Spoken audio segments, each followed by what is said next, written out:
بالقميص ده هنكسب الانجليز. العالم كله عارف قصة ماتش الارجنتين وانجلترا في ربع نهائي مونديال المكسيك 86. هدفين من مارادونا، واحد منهم بايده والتاني واحد من اعظم الاهداف في التاريخ. بس ورا الكواليس كان في حكاية تانية. في دور ال 16 الارجنتين لعبت مع اوروجواي، ولان لبس الفريقين متشابه الى حد ما، اوروجواي غيرت من السماوي للابيض، والارجنتين لعبت بالطقم الاحتياطي اللي كان لونه ازرق غامق.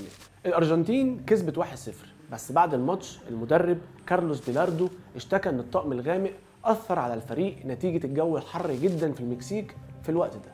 وبعد يومين انجلترا كسبت باراجواي 3-0، وتحدد ان الارجنتين هتلعب مع انجلترا في دور الثمانيه، وتقرر ان انجلترا هتلعب بالابيض والارجنتين هتلعب تاني بالطقم الازرق الاحتياطي. المدرب بيلاردو ما عجبوش الكلام ده، وطلب من الشركه المصنعه لطقم الارجنتين انها توفر طقم لونه افتح شويه عشان يلعبوا بيه الماتش. بس بما ان الطلب ده جه قبل الماتش ب3 ايام، الشركه ردت ان ده مستحيل فعليا، وان الارجنتين لازم تلعب بالطقم اللي الشركه موفراه من الاول. بيلاردو رفض ده، وبعت واحد من مساعدينه يلف اسواق مكسيكو سيتي يدور على طقم يكون لونه ازرق لكن فاتح شويه، ورجع الراجل بتيشيرتين بدرجتين مختلفتين من الازرق. وفي الوقت اللي بيلاردو ما كانش عارف يختار انهي لون فيهم، دخل مارادونا واختار تيشيرت منهم وقال له هو ده القميص اللي هنكسب بيه الانجليز.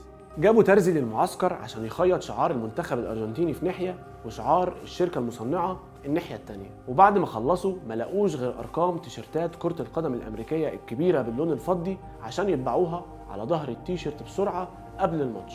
وتاني يوم كان مارادونا في التيشيرت اللي اختاره واللي جابوه من شوارع مكسيكو سيتي بيحقق نبوءته وبيجيب اشهر جولين في تاريخ كاس العالم.